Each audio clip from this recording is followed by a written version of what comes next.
जय हिंद दोस्तों, स्वागत है आप सभी का आपकी अपनी डेली करंट अफेयर्स की क्लास पे। मैं हूं आप सभी का राजा गुप्ता और आज मैं आपको 26 अगस्त 2025 के इंपॉर्टेंट डेली करंट अफेयर्स को पढ़ाने वाला हूं। आज आप जो देख रहे हैं वो 1353 नंबर की क्लास देख रहे हैं। यहां पर आपको करंट अफेयर्स तो मिलेगा और साथ ही साथ स्टैटिक जीके मिलेगा।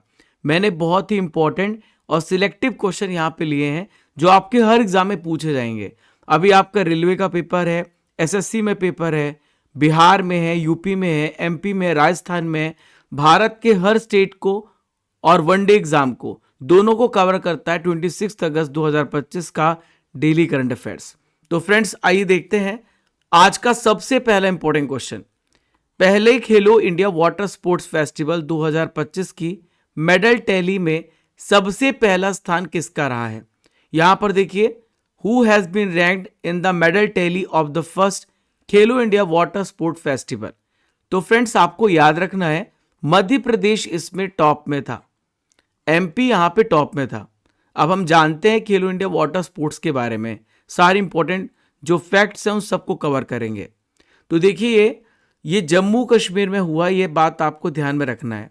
और मध्य प्रदेश मेडल टैली में सबसे टॉप स्टेट रहा है पहले खेलो इंडिया वाटर स्पोर्ट्स फेस्टिवल 2025 में। देखिए यहां पर गौर से, तो टोटल 24 मेडल्स के लिए यहां पे कंपटीशन हुआ था।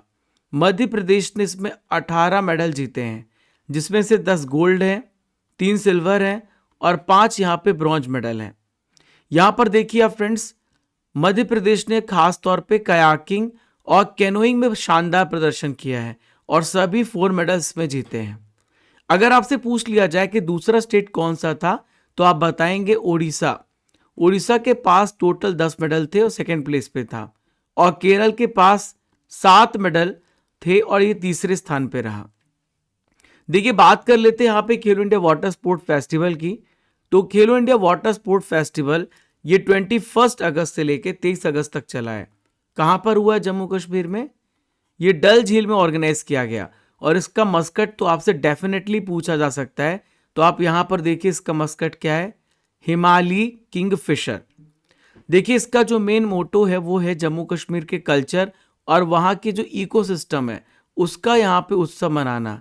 और खेलो इंडिया नीति के तहत जो वाटर स्पोर्ट्स होते हैं, जो जल गेम्स होते हैं, वाटर गेम्स होते हैं, उसको बढ़ावा देना, ताकि हमारे क्षेत्र से और भी टैलेंटेड प्रतिभाशाली लोग निकले और वो भारत को रिप्रेजेंट करें इंटरनेशनल लेवल पर।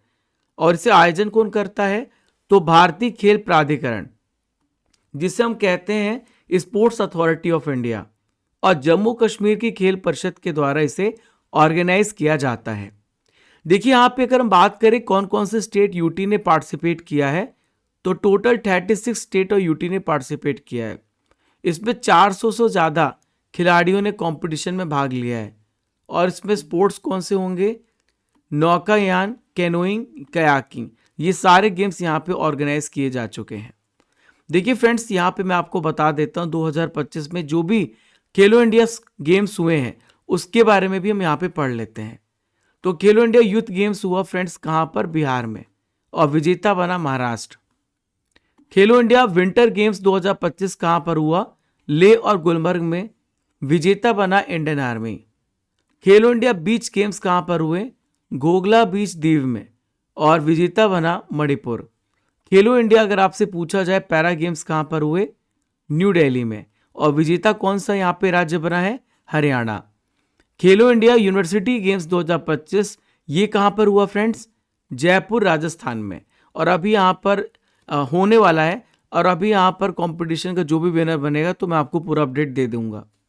नेक्स्ट क्वेश्चन आप सभी के स्क्रीन पर ही रहा।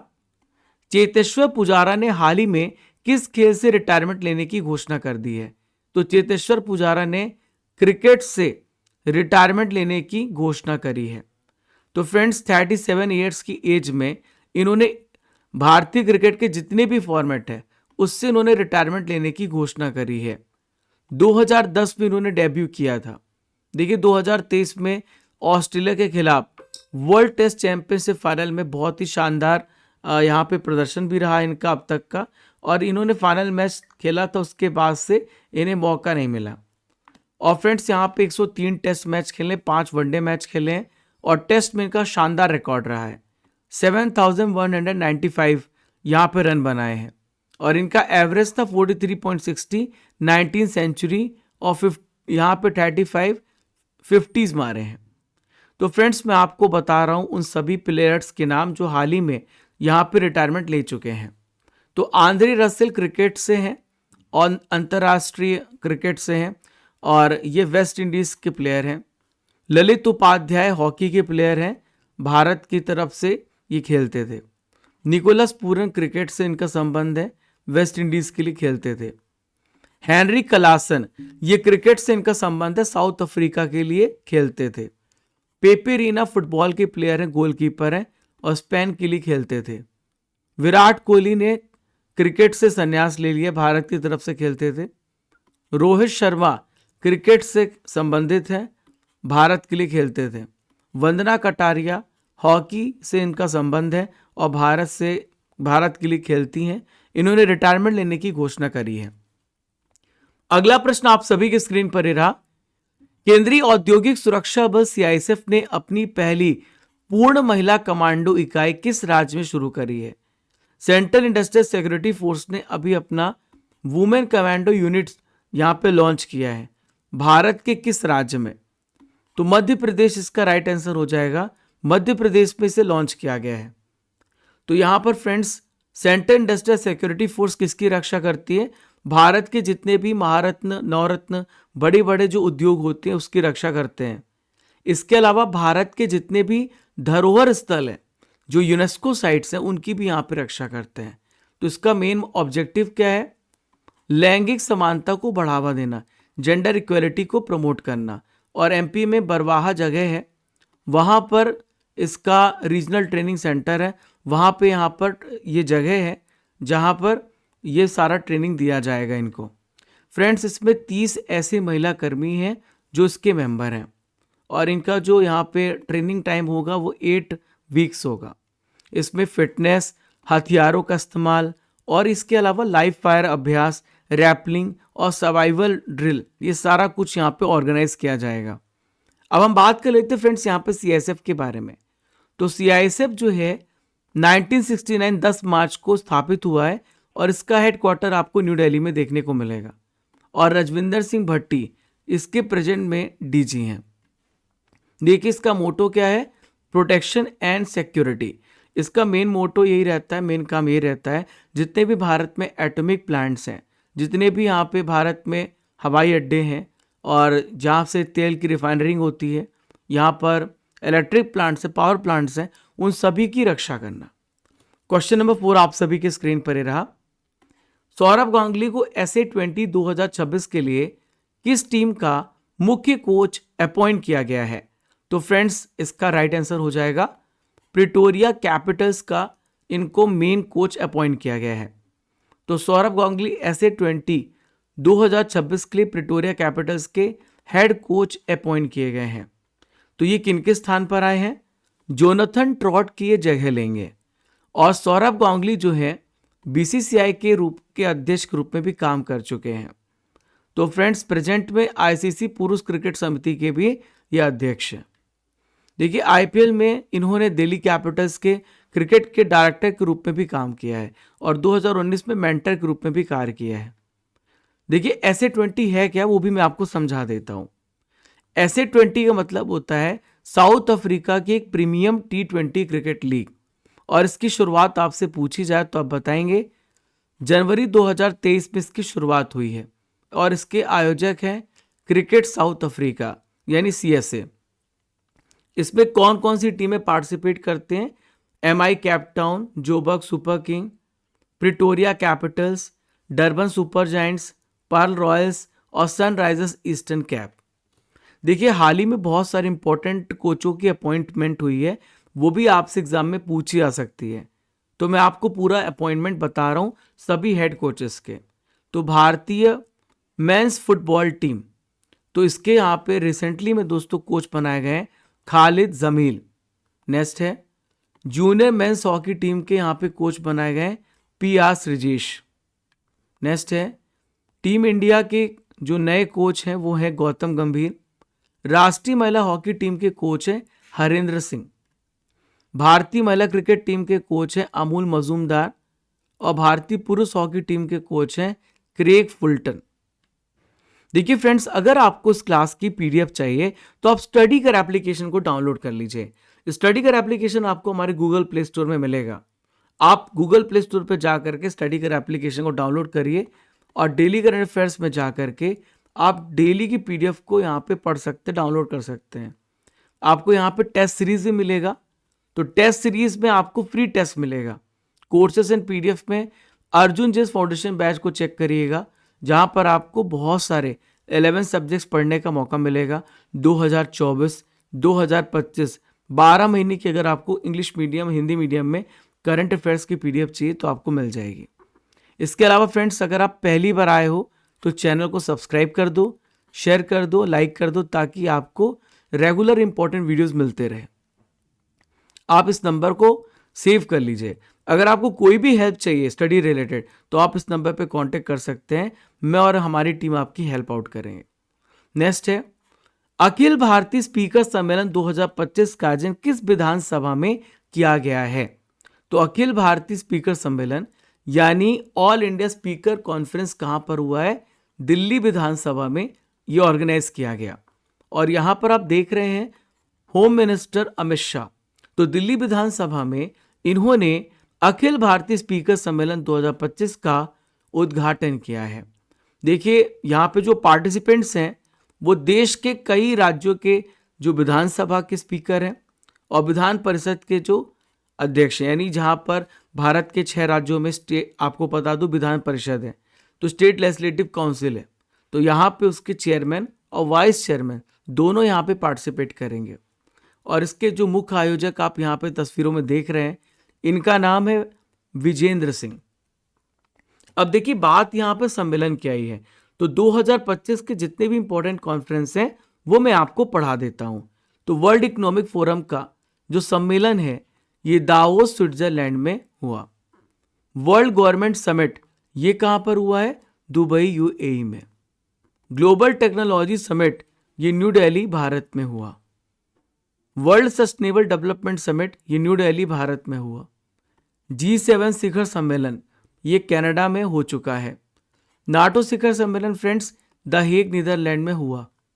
ब्रिक्स शिखर सम्मेलन इसी साल हुआ रियो डी जेनेरियो ब्राजील में। भारत में 2026 में ब्रिक्स समिट होने वाला है, ये पॉइंट भी आपको ध्यान में रखना जो आपसे पूछा जा सकता है। ओके, नेक्स्ट क्वेश्चन है, इसरो ने किस मिशन के लिए पहला एकीकृत वायु ड्रॉप परीक्षण यानी IADT-01 सफलतापूर्वक पूरा किया है? तो इसरो ने सक्सेसफुली कंप्लीट किया है पहला इंटीग्रेटेड एयर ड्रॉप टेस्ट। किस मिशन के लिए?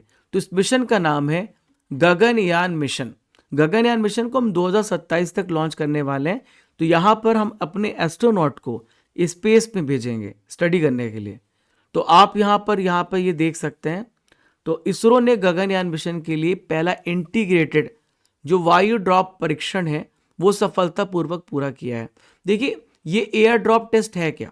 आप सभी को अभी रिसेंटली में पता होगा कि जब हमारे शुभांशु शुक्ला स्पेस में गए थे तो जब वो वापस लाए गए थे तो उनको एक सागर में उतारा गया था, स्प्लैश डाउन किया गया था। तो जो उतारा जाता है वो इसी की मदद से यहाँ पे उतारा जाता है। तो मिशन के क्रू मॉड्यूल के पैराशूट बेस्ड मंदन प्रणाली का परीक्षण और सत्यापन करना है। इसका मतलब है पैराशूट के माध्यम से धीरे धीरे लैंडिंग कराई जाएगी ताकि एस्ट्रोनॉट्स सेफली लैंड हो जाएं। तो ये जो यहाँ पे टेस्टिंग है ये हमारी इंडियन एयरफोर्स, DRDO, हमारी इंडियन नेवी और जो यहाँ पे तटरक्षक बल यानी जिसे हम कहते हैं कोस्ट गार्ड, ये सब मिलकर के यहाँ पे कर रहे हैं। तो जो मेन यहाँ पे फोकस है वो है अंतरिक्ष यात्री जो है सुरक्षित वापस आ जाएं और वापस से ये इसे बोलते स्प्लैश डाउन, वापस से री एंट्री करें। तो गगनयान मिशन जो है फ्रेंड्स इसरो के द्वारा लॉन्च किया जाना है। इसमें 3 इंडियन एस्ट्रोनॉट को पृथ्वी के 400 किलोमीटर की ऊंचाई पे भेजा जाएगा और उनको वापस भी लाया जाएगा। इसमें जो मिशन का ड्यूरेशन है वो लगभग आपको 3 दिनों तक यहाँ पे काम किया जाएगा। और लॉन्च व्हीकल है ह्यूमन रेटेड LVM-3 और संभावित तिथि है 2027, जो मैंने आपको लेक्चर की शुरुआत में ही बता दी थी। अगला है DRDO ने एकीकृत वायु रक्षा हथियार प्रणाली का सफलतापूर्वक परीक्षण कहां पर किया है? तो यहां पर देखिए, इसका राइट आंसर हो जाएगा उड़ीसा के तट के पास। जितने भी इंपॉर्टेंट टेस्टिंग होते हैं वो उड़ीसा के कोस्ट पे होते हैं, और जितने भी वेपन्स वाले टेस्टिंग होते हैं तो डीआरडीओ ने IADWS का सफलतापूर्वक यहाँ पे टेस्टिंग किया है। तो यहाँ पर आप देख सकते हैं ये जो टेस्टिंग हो रही है, आप यहाँ पे देख रहे हैं तस्वीरों में। तो इस प्रणाली में आपको 3 इंपॉर्टेंट कंपोनेंट्स देखने को मिलेंगे। पहला है quick reaction surface to air missile, second है advance very short range air defence system, और तीसरा है laser based directed energy weapon system. तो ये 3 इंपॉर्टेंट कंपोनेंट्स यहाँ पे देखने को मिलेंगे। तो यहाँ पर जो परफॉर्मेंस है, यहाँ पर जो परीक्षण में यानी जो भी यहाँ पर टेस्टिंग की जाएगी उसमें इंटीग्रेटेड वायु रक्षा हथियार प्रणाली का अलग अलग रेंज पर, अलग अलग हाइट पर यहाँ पर टेस्टिंग होगा, और उसके बाद इसे हम यहाँ पर सफल मानते हैं। देखिए इसका महत्व ये भी है, अभी रिसेंटली में मोदी जी ने यहाँ पे डिक्लेयर किया कि 2035 तक हम खुद का सुदर्शन चक्र बनाएंगे, यानी कोई भी देश हम पे हमला करेगा तो उसकी मिसाइल हवा पे ही मार गिरा दी जाएगी। तो भारत का जो यहाँ पे रक्षा ढांचा है और ज़्यादा मजबूत होगा इसकी टेस्टिंग के बाद से। तो 15 अगस्त 2025 को लाल किले से घोषणा करी है कि सुदर्शन चक्र डिफेंस सिस्टम बनाना है 2035 तक।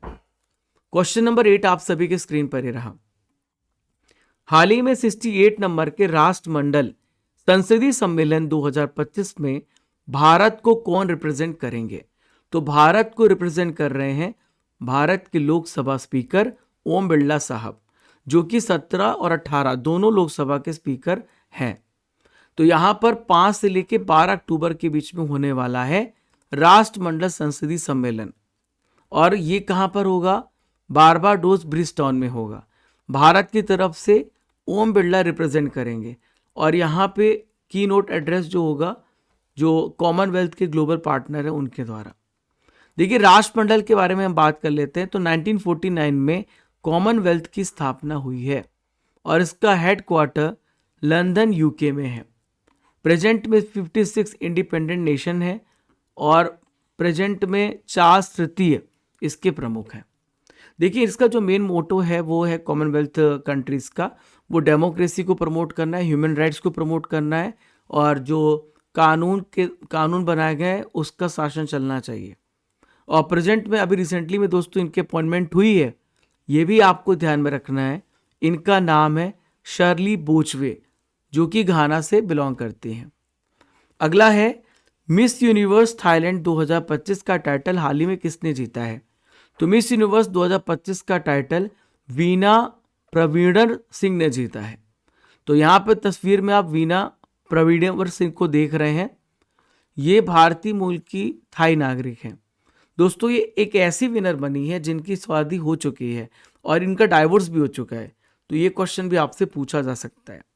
नेक्स्ट है, यहाँ पर अगर आपसे पूछा जाए कि 74 नंबर का मिस यूनिवर्स कंपटीशन कहाँ पर होगा, तो थाईलैंड में होने वाला 74 नंबर का मिस यूनिवर्स कंपटीशन। अब देखिए फ्रेंड्स, जो भी यहाँ पे 2024 और 2025 के विनर बने हैं, मैं आपको उन सभी का नेम बता रहा हूँ। तो पहला है मिस यूनिवर्स इंडिया 2025, तो मनिका विश्वकर्मा अभी विनर बनी है। मिस वर्ल्ड 2025 ओपा सुचाता चुआंगसिरी बनी थाईलैंड से।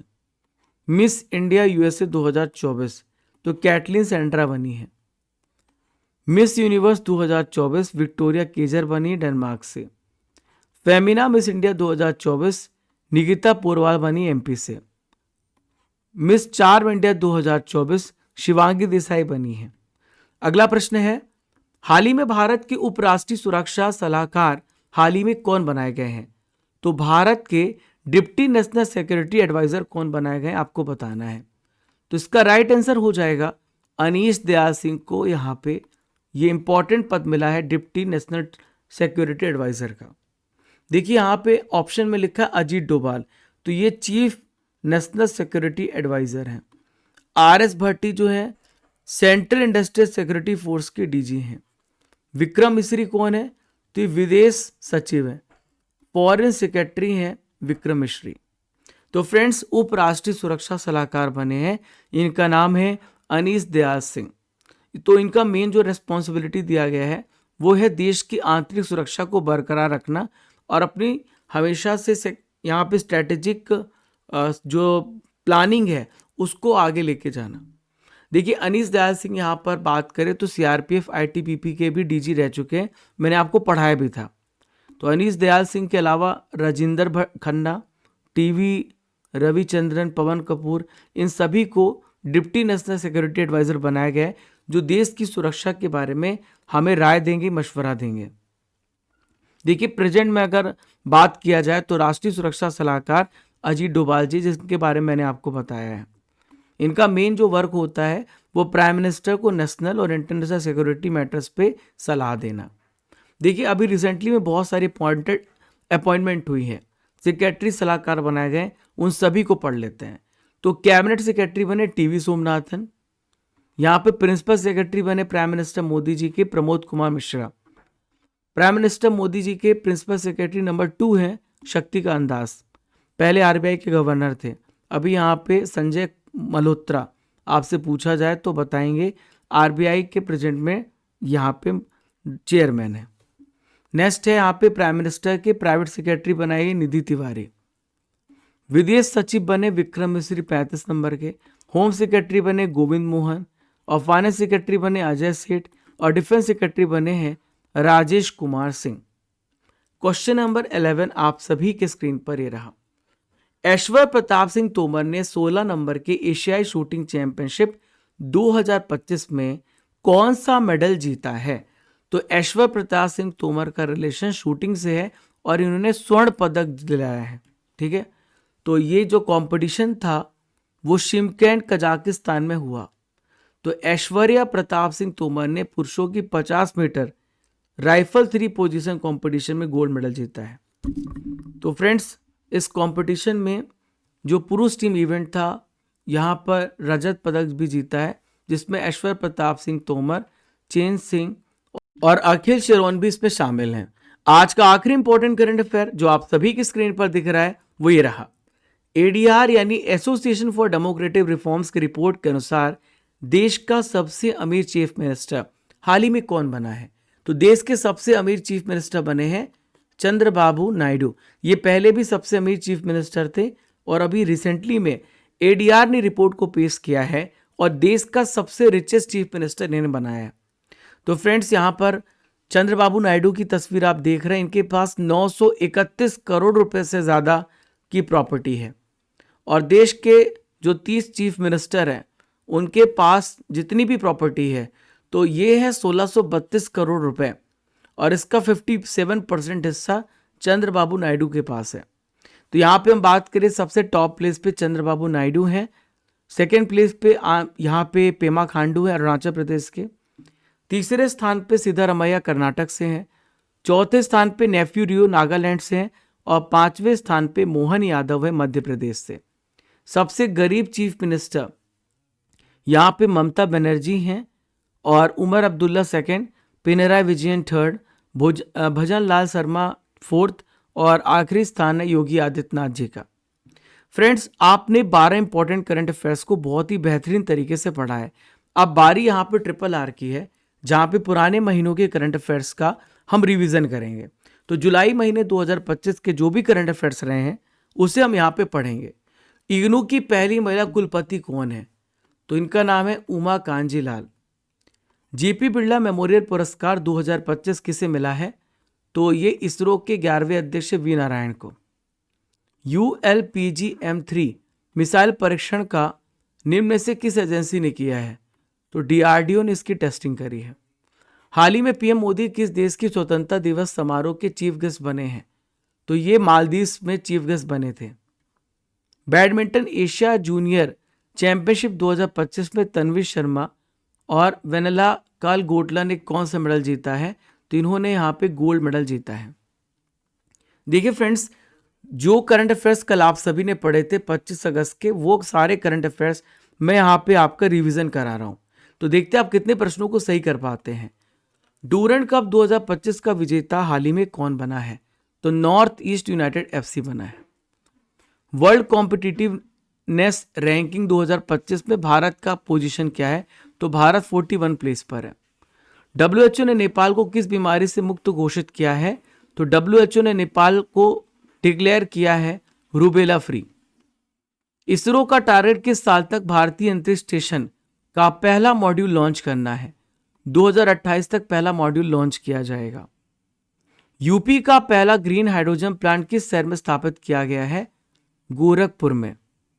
राष्ट्रीय अंतरिक्ष दिवस 2025 का थीम क्या है? तो इसकी थीम है आर्यभट्ट से गगनयान, प्राचीन ज्ञान से अनंत संभावनाओं तक।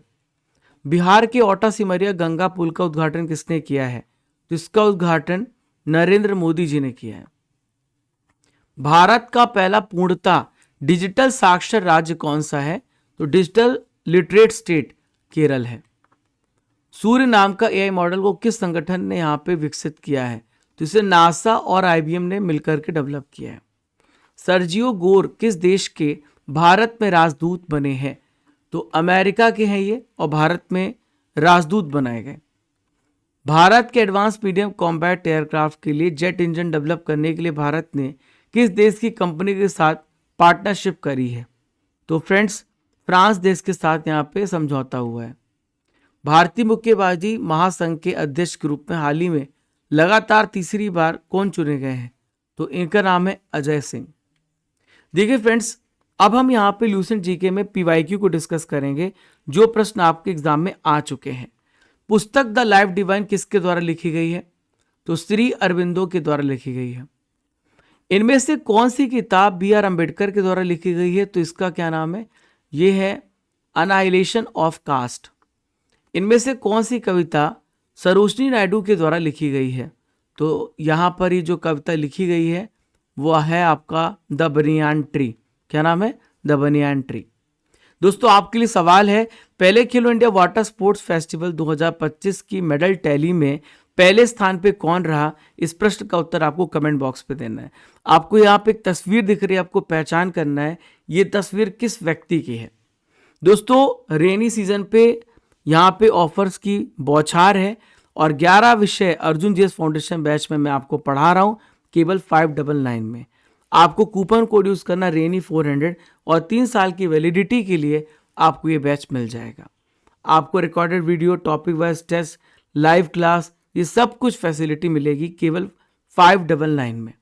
तो आपको ये सिलेबस 7 से 8 महीने में ख़त्म होगा और यहाँ पे 1000+ वीडियोस जाने वाले हैं। टाइमिंग होगी 1 to 2 और 5 to 6 PM।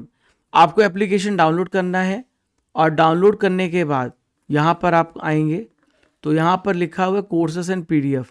तो आप कोर्सेस एंड PDF में जा करके यहाँ पे कोर्स को परचेज कर सकते हैं। ठीक है, यहाँ पर आप देखिए अर्जुन जीएस फाउंडेशन बैच। इसके अलावा फ्रेंड्स, बहुत सारी हमने स्टैटिक जीके बुक लॉन्च करी है, थ्योरी भी ऑब्जेक्टिव। तो आप अमेजन और फ्लिपकार्ट से मंगा सकते हैं। 4000+ टेस्ट आपको टेस्ट पास मिलेगा। स्टैटिक जीके की बुक मिलेगी। 2024-2025 का 12 महीने का पैकेज मिलेगा और 6 महीने की करंट अफेयर्स की बुक भी मिलेगी। जुलाई महीने की मंथली बुक्स भी आपके लिए उपलब्ध है। Friends, 1000 topic wise current affair PDF, static PDF भी अवेलेबल है। तो आशा करता हूं कि आज का लेक्चर आपको बहुत पसंद आया होगा। मिलते हैं फ्रेंड्स अगले इंपॉर्टेंट लेक्चर में। तब तक के लिए आप सभी को जय हिंद, जय भारत। खुश रहिए, मुस्कुराते रहिए, पढ़ते रहिए और बहुत सारे और भी वीडियोस आते रहेंगे, उससे भी आप फॉलो करते रहें।